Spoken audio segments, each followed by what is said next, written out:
दे धडक बेधडक आपल्या परिसरातील ताज्या घडामोडी, घटना, समस्या, विविध क्षेत्रातील सर्वदूर बातम्या पाहण्यासाठी लोकशक्ती लाईव्ह न्यूज चॅनलला सबस्क्राईब करा आणि नोटिफिकेशन मिळवण्यासाठी बेल आयकॉनला प्रेस करा. हुकुमशहा मोदींविरोधात देशातील जनतेमध्ये तीव्र संतापाची लाट आहे. त्यांच्या विरोधात लोकशाहीचा बॉम्ब फुटणार असल्यानं इंडिया आघाडीची सत्ता येणार ही काळ्या दगडावरची रेग आहे, असं प्रतिपादन शिवसेना उद्धव बाळासाहेब ठाकरे पक्षप्रमुख उद्धव ठाकरे यांनी केलंय. अलिबाग येथील समुद्रकिनारी असणाऱ्या JSMच्या मैदानावर इंडिया आघाडीची सभा रविवार दिनांक 5 मे रोजी पार पडली. त्यावेळी ते बोलत होते. रायगड लोकसभा मतदारसंघातून शिवसेनेचे अनंत गीते यांना प्रचंड मताधिक्यांनी निवडून आणा, असं आवाहन त्यांनी रायगडच्या मतदारांना केलं. तिसऱ्या टप्प्यातील प्रचाराचा रविवारी पूर्णविराम मिळाला. तटकरेंसारख्या फडफडणाऱ्या चक्रीवादळाचा सामना तुम्ही सहज करू शकता. या निवडणुकीतून त्यांना कायमचं हद्दपार करा, असं आवाहन ठाकरे यांनी या सभेत केलं. आपली जी घोषणा आहे, कोण आला रे कोण आला, हे 4 जूनला दिल्लीकरांना कळलं पाहिजे की शिवसेनेचा वाघ आला, महाविकास आघाडीचा वाघ आला. कारण नाहीतर या घोषणेमध्ये काय अर्थ नाहीये. आणि आता मोदीजी सगळीकडे फिरतायत, माननीय शहासाहेब सगळीकडे फिरतायत, पण तुम्ही सगळे रायगडकर आहात. मी मुख्यमंत्री होतो तेव्हा मला आठवतंय की 2 चक्रीवादळ आपल्या इकडे येऊन धडकली होती. त्या चक्रीवादळांचा आपण सामना केला. त्या चक्रीवादळाचा सामना करणारे रायगडकर हे फडफडणाऱ्या पंख्याचा सामना नाही करू शकत. ती दोन चक्रीवादळ होती, ही 2 वक्री वादळ आहेत. ही महाराष्ट्रावरती आदळणारी 2 वक्री वादळ आहेत. आणि चक्रीवादळाचा सामना करणारा रायगडकर या वक्री वादळांचा सुद्धा सामना केल्याशिवाय राहणार नाही, हा माझ्यात आत्मविश्वास आहे. एकूणच निवडणुका आता टप्प्याटप्प्याने घ्यायला लागलेले आहेत. पण ते टप्पे करत असताना आपल्याला मात्र ते फुलटॉस देत आहेत. IPL सुरू आहे आणि IPL मध्ये मॅच बघताना हल्ली तर मी कधी कधी मॅच बघतच नाही, कारण कळतच नाही. अरे हा खेळाडू आपल्या मुंबईचा होता ना, नाही तो दिल्लीकडनं खेळतो. अरे हा दिल्लीचा होता ना, तो हैदराबादकडनं खेळतो. हैदराबादचा बंगलोरकडनं, बंगलोरचा राजस्थानमधून, कोण कलकत्त्यामधून. मग हे बोली लावून सगळे खेळाडू, तो खेळ आहे. पण ह्या बोल्या आता राजकारणात लागायला लागलेल्या आहेत. की कालपर्यंत जो आपल्या पक्षात होता तो तिकडे गेला, त्यांच्या पक्षात होतो तो तिकडे गेला. आणि भाजपची एवढी दयनीय अवस्था झालेली आहे.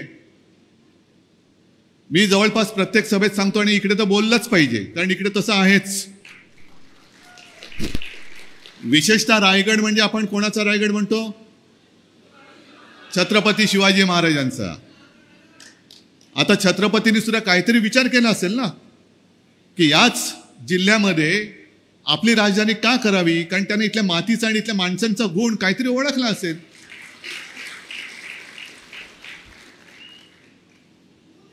एकूण महाराष्ट्र आणि रायगड आपण जे म्हणतो शिवरामी वंदिले, आणि भाजप काय म्हणतोय? चोरामी वंदिले. तू चोरी कर, मी तुला वंदन करतो. म्हणजे आपण जे काय आरत्या करतो ना, घालेल लोटांगण वंदिने चरण, तसं यांच्या चोरांचं चरण वंदन करतात. का फाडी आली हो एवढी? जर 10 वर्षामध्ये काही कामं केली असती तरी फोडाफोडी किंवा हा सगळा अपप्रचार चाललाय तो करण्याची वेळ नसती आली. पण आज जसं मोदीजी आणि शहा आपल्या महाराष्ट्रामध्ये खेट्या घालतायत, आता हीच वेळ आहे. यांना 2 वेळेला महाराष्ट्राने भरभरून दिलं, कारण आपण शिवसेना म्हणून अख्खी शिवसेना तुमच्या सोबत होती. तेव्हा मोदीजी, मला नाही आठवत की इतक्या सभा त्यांनी महाराष्ट्रामध्ये घेतल्या होत्या. पण आता प्रत्येक गल्ली बोळात फिरतायत. 10 वर्ष महाराष्ट्राने भरभरून तुम्हाला सगळं दिलं. 40 खासदार दिले, 40 पेक्षा 41 42 खासदार दिले. एवढं करून तुम्ही महाराष्ट्राचा घात केलात आणि आता अफवा पसरवत आहेत. मध्येच माझ्याबद्दल त्यांना काय प्रेम आलं देव जाणे. उद्धव ठाकरेंना काही संकट आलं, अरे आणून बघा माझं हे सुरक्षा कवच माझ्या सोबत आहे. मोदीजी, तुमच्या सुरक्षेची मला गरज नाही. मला माझ्या आई वडिलांच्या आशीर्वादाचं आणि आई जगदंबेचं हे सुरक्षा कवच माझ्या अवतीभोवती संपूर्ण जगभर आहे, महाराष्ट्रभर आहे. आणि तुम्ही संकट म्हणून माझ्यावरती आलेला आहात. तुम्ही संकट म्हणून माझ्यावरती आलेला आहात. काय म्हणे मी कालच्या सभेत, काल काय झालं, कालची जी धाराशिवची सभा तुम्ही पाहिली असाल. जणू काय आई तुळजाभवानी माझ्यासमोर अवतरली होती. लोक एवढी पिसाळलेली, एवढी चिडून उठलेली आहेत की ती वाट बघतायत 7 तारीख कधी येते, 13 तारीख कधी येते, 20 तारीख कधी येते आणि 4 जून कधी येतोय. वाट बघतायत लोक, वाट बघतायत. येते तारीख येते कधी आणि ठोकतोय कधी. आणि त्या सभेत मी बोललो. मोदीजी जे म्हणाले की त्यांनीच मला ऑपरेशनचा सल्ला दिला होता, मग ते माझी चौकशी करत होते. ठीक आहे, या खऱ्या खोट्यामध्ये मी काय जात नाही, कारण आता नसीम भाई तुम्ही जे सांगितलं त्याच्यामुळे जगात आणि देशात खोटं कोण बोलतंय हे लोकांना कळलंय. फक्त माझ्याशी खोटं बोललेत असं नाहीये. तुम्हाला जी जी वचनं दिली होती, मग 15 लाखाचं असेल, 2 कोटी रोजगाराचं असेल, घराचं वचन दिलं असेल, आणखीन काय दिलं असेल, हे सगळं खोटं बोलण्याचं काम मोदी, शहा आणि भाजपाने केलेलं आहे. मोदींची गॅरंटी मला नकोय, माझी गॅरंटी माझ्या समोर आहे. एक तर तुम्हाला हिंदू हृदय सम्राट हा शब्द उच्चारायला जड जातोय. बाळासाहेबांचं माझ्यावरती खूप मोठं कर्ज आहे, बाळासाहेबांचं माझं खूप मोठं कर्ज आहे. ते कर्ज आता महाराष्ट्राची जनता व्याजासकट वसूल केल्याशिवाय राहणार नाही. मग एक संभ्रम पसरून जात आहे की उद्धव ठाकरेंसाठी त्यांनी दरवाजा उघडला, उद्धव ठाकरेसाठी खिडक्या उघडल्या, आणखीन काय काय उघडतील. पण महाराष्ट्र जो लुटतोय त्याच्यासोबत हा शिवसेना प्रमुखांचा पुत्र जाऊ शकेल काय? महाराष्ट्र तुम्ही ओरबाडता आहात, जातीपातीमध्ये, धर्मामध्ये विष कालवत आहात. अरे आम्ही काय हिंदुत्व सोडलेलं नाहीये. तरी देखील इथे सुद्धा अनेक मुस्लिम बांधव आलेले आहेत, माता भगिनी आलेले आहेत. आता येताना माझं त्यांनी स्वागत केलं. नसीम खान माझ्या बाजूला बसलेत, दलवाई साहेब बसलेले आहेत. यांना काय माहित नाही मी कोण आहे. पण तुम्ही जो काय एक संपूर्ण नंगा नाच करता आहात हिंदुत्वाच्या नावाखाली. आम्ही घरातली चूल पेटवणारी माणसं आहोत, तुम्ही घर पेटवणारी माणसं आहात. आणि आजपर्यंत त्यांनी तुम्हाला काय काय दिलं तुम्हाला, तुम्ही सांगा. जर एक गोष्ट तुम्हाला त्रासाशिवाय दिली असेल, फक्त त्रास दिला, पण तुम्हाला आनंद होईल असं काही दिलं असेल, तर मी मोदींचा जाहीर प्रचार करीन. पण लोकांनी मला सांगायचं की होय मोदींवरती आम्ही खुश आहोत. मग हे पाप तुम्ही का करतात? मोदीजी तुम्ही पाप का करतात? काल परवाकडे सुद्धा तिकडे मी सिंधुदुर्गात होतो. सकाळी अमित शहा रत्नागिरीत येऊन गेले, चिपळूण का रत्नागिरी कुठेतरी असतील, आणि मला आव्हान देऊन दिले, हिंमत असेल तर ह्याच्यावर बोला, हिंमत असेल तर त्याच्यावर बोला. मी सगळ्या विषयावरती जनतेसमोर तुमच्याशी वादविवाद चर्चा करायला तयार आहे. जो विषय म्हणाल त्या विषयावरती मी बोलायला तयार आहे. पण आता फक्त निवडणुकीमध्ये तुमच्यात हिंमत नाहीये. पण तुम्हाला जरा जरी लाज असेल तर जनतेच्या प्रश्नावरती बोला. महागाईवरती बोला. गाईवरती बोलतोय ना, गाईवरती बोलण्यापेक्षा महागाईवरती बोला. कारण मोदीजीच म्हणाले होते, सपना देखना है तो बडा देखना है. तुम्ही गाय बोलता, आम्ही महागाई बोलतोय. महागाईवरती बोला हिंमत असेल तर. बेकारीवरती बोला. उद्योग धंदे इकडनं जे काय तुम्ही ओरबाडून तिकडे नेले त्याच्यावरती तुम्ही बोला. आणि तुम्हाला जो काही 400 पारचा तुम्ही नारा लावला होता तो आता खाली आलाय. कारण तुमचं जे स्वप्न होतं संविधान बदलण्याचं स्वप्न, हे तुमचीच माणसं बोलायला लागले. ते कर्नाटकातले हेगडे बोलले की घटना बदलण्यासाठी, संविधान बदलण्यासाठी आम्हाला 400 पार करायचंय. मग जेव्हा मोदीजींनी 400 पारचा नारा दिला, लोकांनी काय नारा दिला? अबकी बार भाजपा तडीपार, भाजपा तडीपार. मग तो नारा खाली आला. मग त्याच्यानंतर काय केलं? कोणाला किती जास्त मुलं होतात त्यांना संपत्ती देतील. किती मुलं कोणाला होतील तुम्हाला काय करायचंय? तुम्हाला राजकारणामध्ये पोर होत नाही तेव्हा आमचा काय गुन्हा आहे? आमची पोरं तुम्ही पळवताय, आमची पोरं पण पळवत आहेत, माझे वडील पळवत आहे.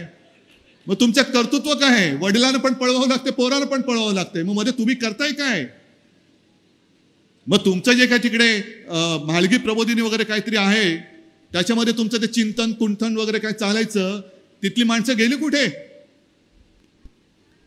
तो जो काय एक भाजपा होता, मला आज सुद्धा आठवतं. आणि त्या भाजपाबद्दल, त्या भाजपाच्या त्या पिढीबद्दल, संघाच्या सुद्धा त्या पिढीबद्दल आज देखील माझ्या मनात आदर आहे. पण ते सुद्धा जे मला भेटतात किंवा फोनवरती बोलतात की उद्धवजी आम्हाला सुद्धा पसंत नाही हो, तुम्ही करताय बरोबर करताय. म्हणजे ज्यांच्या विरुद्ध आम्ही लढलो त्यांचाच प्रचार करावा लागतोय, त्यांच्यासाठी आम्हाला सतरंजा उचलाव्या लागत आहेत. हे असं कधी आमच्या आयुष्यात येईल आम्हाला वाटलं नव्हतं. आणि मला तोही दिवस आठवतोय, भारतीय जनता पक्ष आपल्या शिवसेनेसोबत होता तेव्हा पहिल्या प्रथम अटल बिहारी वाजपेयी यांचं 13 दिवसासाठी सरकार आलं होतं. आणि मी स्वतः साक्ष आहे, मी बाळासाहेबांसोबत असताना अचानक अटलजींचा फोन आला. आणि मला असं वाटतं पलीकडे अटलजींनी त्यांना सांगितलं असावं की बालासाहेब अभी थोड़ा संभाल लेना, मैं आपको सिर्फ एक ही मिनिस्ट्री दे सकता हूं. आणि बाळासाहेबांनी सांगितलं की अटलजी मला एक सुद्धा मंत्रिपद दिलं नाही तरी चालेल, पण पहिलं तुम्ही तिकडे पंतप्रधान पदावरती बसा.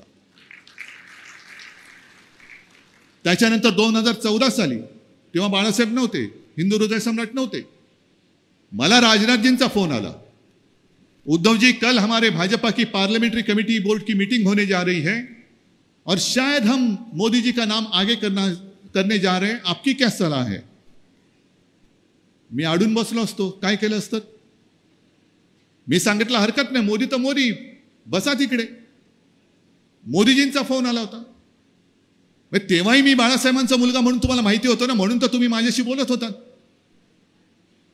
अमित शाह सुद्धा जे घरी आले होते शिवसेना प्रमुखांच्या तसबिरीसमोर नाक रगडायला, तेव्हा सुद्धा आम्ही तोच होतो.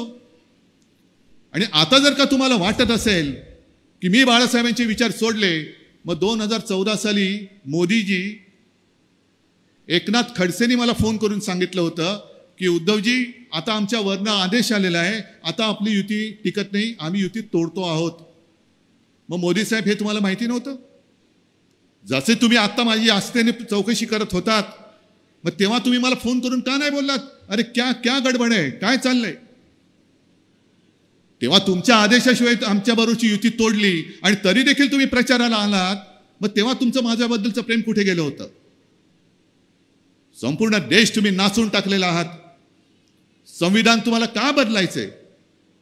तर महाराष्ट्राबद्दलचा तो जो काय आकाश आहे, जो तुमचा पदोपदी दिसतोय, महाराष्ट्रामधले उद्योगधंदे तुम्ही घेऊन तर गेलातच आहात, पण महाराष्ट्राच्या एका सुपुत्राने दलित कुटुंबात, गरीब कुटुंबात जन्मलेल्या महामानव डॉक्टर बाबासाहेब आंबेडकरांनी देशाचं संविधान लिहिलं. हे दलित माणसाने लिहिलेलं संविधान हा माझ्यापेक्षा जास्त बुद्धिमान, हे मी कसं स्वीकारू शकतो? नाही, पहिलं हे संविधान बदललं पाहिजे. याला जो काय मी म्हणतो ना, हे बुरसटलेले गोमूत्रधारी, ते हे विचार आहेत. बुरसटलेले गोमूत्रधारी तुमचे विचार आहेत. आणि म्हणून तुम्हाला ती घटना बदलायची, म्हणून तुम्हाला ते संविधान बदलायचं.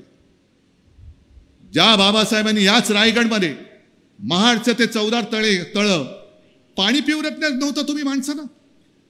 हीच तुमची जी काय, हे आमची घराणेशाही, ही घराणेशाही आमची ही आहे. आणि तुमची घराणेशाही ही बुरसटलेल्या गोमूत्रधाऱ्यांची घराणेशाही आहे, जी माणसाला माणूस मानत नव्हती.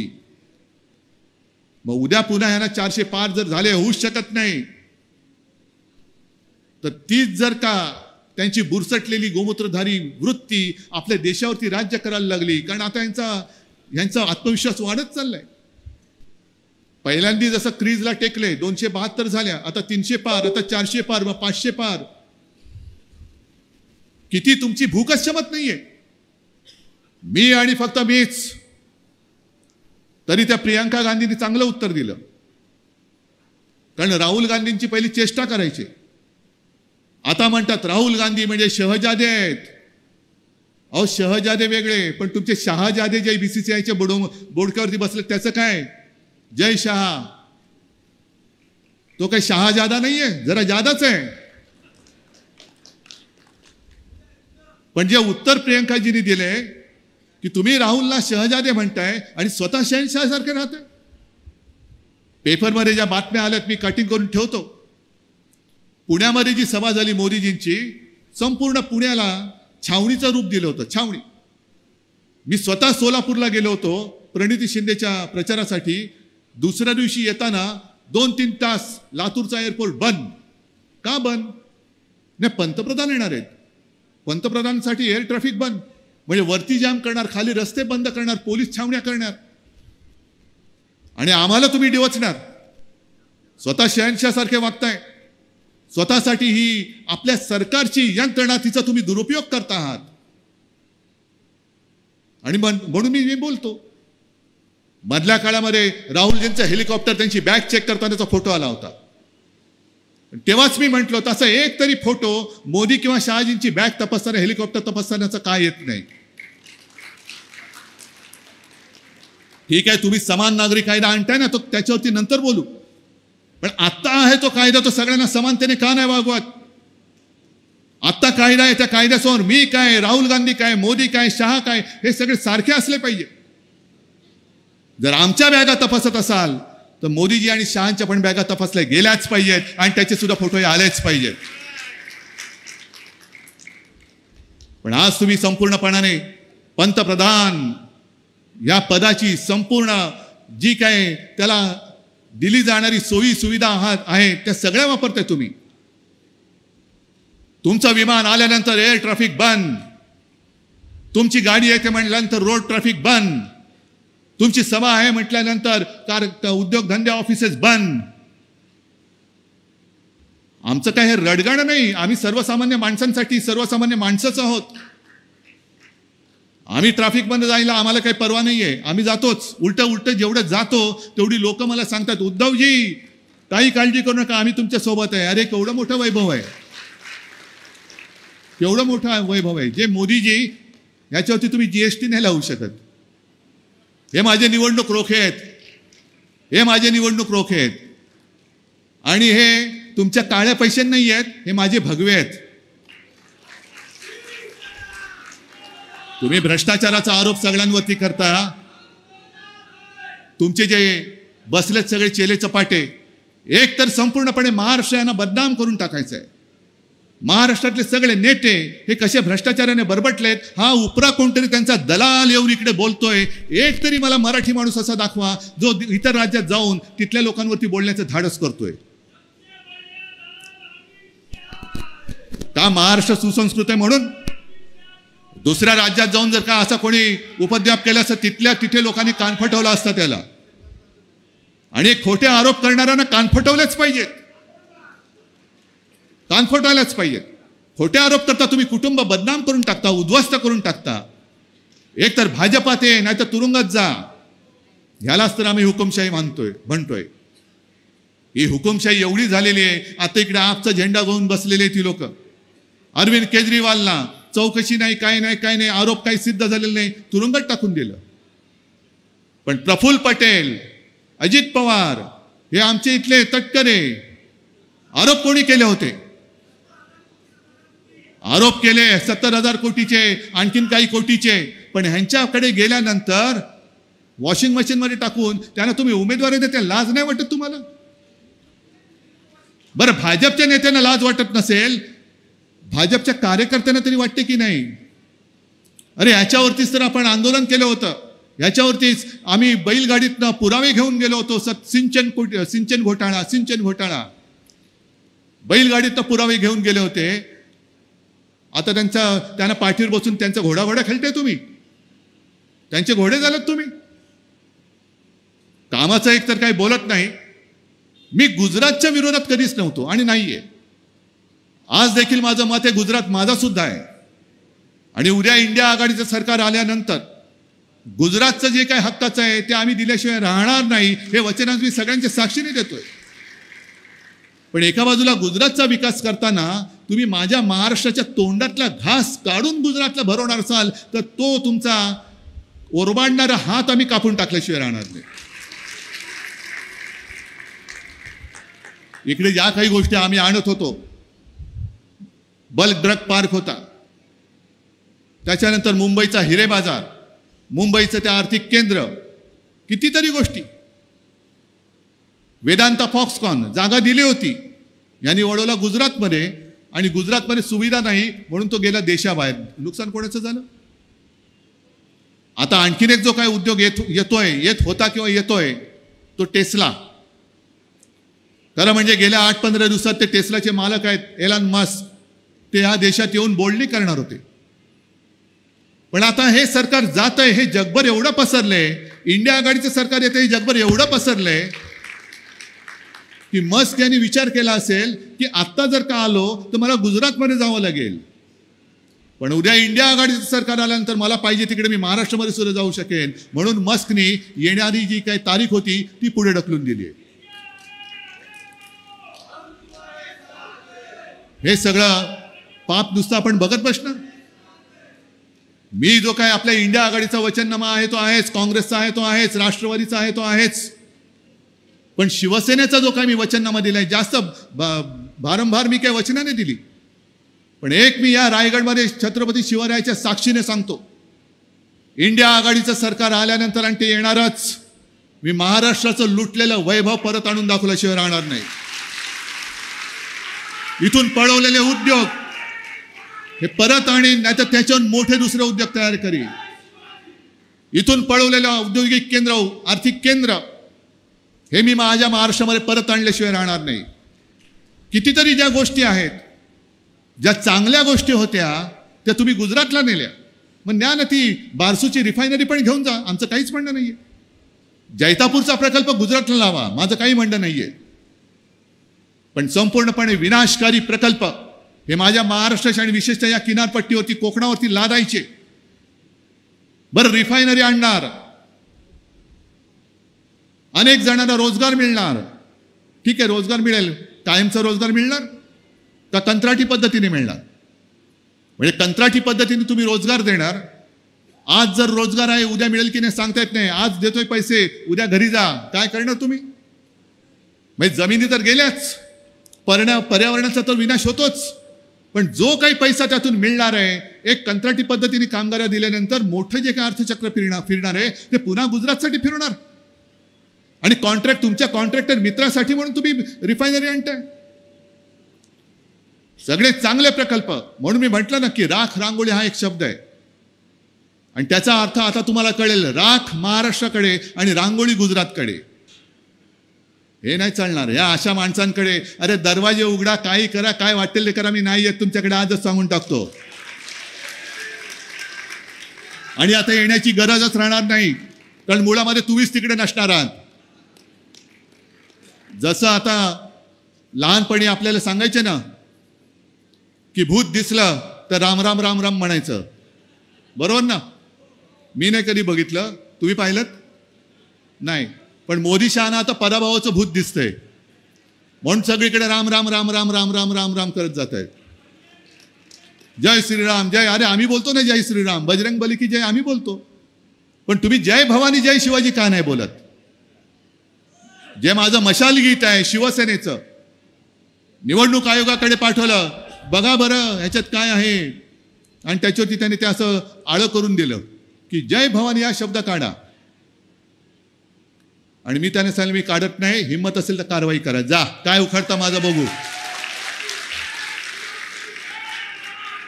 जय भवानी जय शिवाजी हा आमचा आत्मा आहे. मोदीजी, शहाजी, तुम्ही आजपर्यंत होतात, उद्या तुम्ही नसणार आहात, पण अनंत काळापासून आणि पुढच्या अनंत काळापर्यंत माझं जय भवानी जय शिवाजी असणार आहे. आणि मोदीजींनी किती जरी कवाडं उघडली तरी आमच्या छत्रपतींच्या पवित्र भगव्याला तुम्ही गद्दारीचा डाग लावला, त्या डाग लावणाऱ्यांबरोबर हा शिवसेना प्रमुखांचा पुत्र आयुष्यात कधी जाऊ शकणार नाही, जाऊ शकत नाही. आणि हे आता त्यांच्या सुद्धा लक्षात आले. मधल्या काळामध्ये तुम्ही कोण म्हणालात ते आपले उपमुख्यमंत्री, एक फोटो आहे याच्यात, तेच का ते? हा, ही बातमी आणली मी मुद्दामून. त्यांनी बातमीत काय म्हटलंय, कारण त्यांना कदाचित विचारलं असेल, अहो तुमच्या मोदी सरकारने विकास कामं कोणती केली? मग त्यांनी सांगितलं विकास कामे सोडा, पण कोरोना लसीसाठी तरी मोदींना मत द्या. मग आपले संशोधक काय करतात, गवत उपटत बसतात. बरं, मोदींनी लस दिली म्हणून त्या लसीकरणाच्या सर्टिफिकेटवर मोदींचा फोटो मी समजू शकतो. समजा मोदींनी लस दिली, देवेंद्रांना दिली असेल कोणती तरी लस, म्हणून ते असे बोलतायत. पण मोदींनी लस दिली म्हणून त्या लसीकरणावरती मोदींचा फोटो, मग खताच्या पाकिटावरती मोदींचा फोटो का? खत कोणी दिलं? खत कोण देतं? मग तिकडे बैलाचा फोटो नको? अरे थांब ना दादा, जरा थांब ना. मग बैलाचा फोटो नको? मग तिथे सुद्धा मोदींचा फोटो. म्हणजे मोदी म्हणजे काय काय देत आहेत, खत पण देत आहेत, लस पण देत आहेत, सगळंच काही देत आहेत. आणि आता हा जो कहर झालेला आहे की ही जाहिरात मी मुद्दामून घेऊन आलेलो आहे. ही जाहिरात पाहिले का तुम्ही? ही बघा, ही पाळी आली आजपर्यंत भाजपावरती. पुन्हा हिंदुस्थान पाकिस्तान, यांना निवडणूक आल्यानंतर पाकिस्तान आठवतोय. काल परवाकडे त्या पूंछच्या भागामध्ये पुन्हा आपल्या सैनिकांवरती हल्ला झाला, त्याच्यात काही शहीद झाले. गृहमंत्री तिकडे नाही जाणार, मोदी तिकडे नाही जाणार. आमच्या सीमा मोकळ्या सोडून दिलेल्या आहेत. पण इकडे उद्धव ठाकरे संपला पाहिजे म्हणून मोदी आणि शहा महाराष्ट्रामध्ये येऊन बसतायत. अरे उद्धव ठाकरे मोठा का देश मोठा? तुम्ही कोणते मंत्री आहात? उद्धव ठाकरेला खतम करण्यासाठी तुम्हाला देशाने मतं दिलेत का पाकिस्तानला खतम करण्यासाठी दिलेत?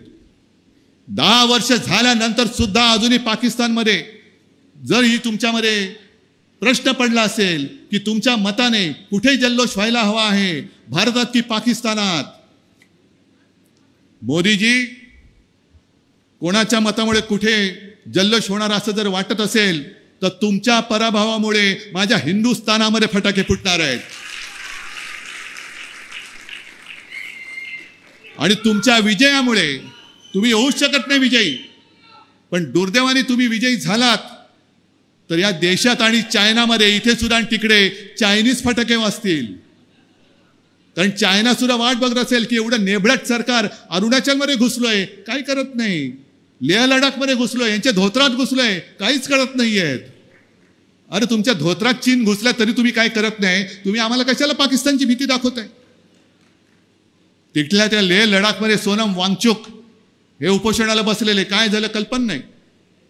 दार्जिलिंगमध्ये यांचेच नेते ते नीरज झिम्बा का काहीतरी त्यांचं नाव आहे, त्यांनी रक्तानी पत्र लिहिलं मोदींना, भाजपचेच नेते, की तुम्ही आम्हाला जे 14 साली वचन दिलं होतं ते काय झालं ती लोक आम्हाला विचारतायत. तुमच्यापर्यंत लोक पोचू दिली जात नाहीत, पण आम्हाला रोज लोकांना सामोरं जावं लागतंय. आम्हाला सांगा काय?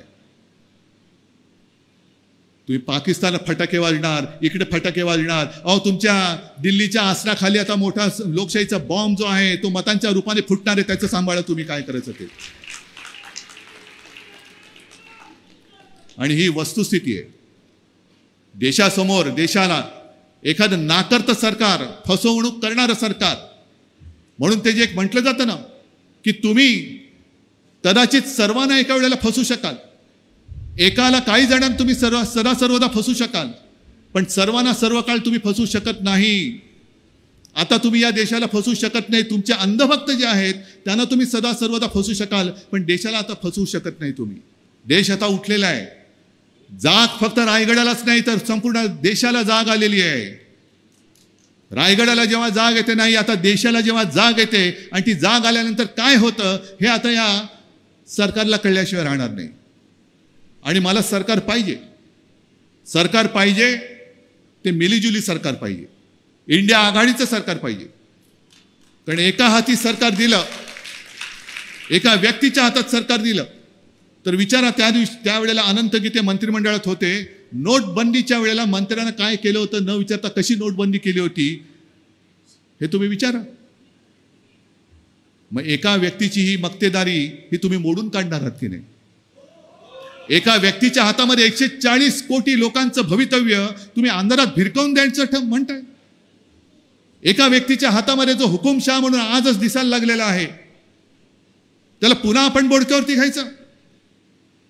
आणि त्याच्यासाठी संपूर्ण आपल्या देशामध्ये जे काही संघराज्य पद्धत आहे, सर्व प्रदेशाचा मान सन्मान राखून केंद्रामध्ये देशाच्या हिताचं सरकार चालवणारं, लोकांचं ऐकणारं, लोकांच्या मन की बात ऐकणारं, स्वतःच्या मन की बात नाही. तुमचं मन तुमच्याकडे ठेवा. जनतेला सुद्धा मनं आहेत, जनतेला सुद्धा हृदय आहे आणि त्यांच्या भावना जपणारं सरकार हे आता आम्हाला आणायचंय.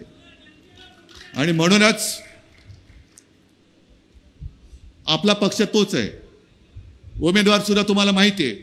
आपले साथी सोबती आता वाढलेले आहेत. पूर्वी एकच होता, आता अनेक झालेले आहेत. काँग्रेस आहे, राष्ट्रवादी आहे, आपले बहुजन आघाडी आहे, सगळे आहेत. आप आहे, सगळे आहेत. कम्युनिस्ट पण आहेत, शेका पक्ष आहे, सगळे आहेत.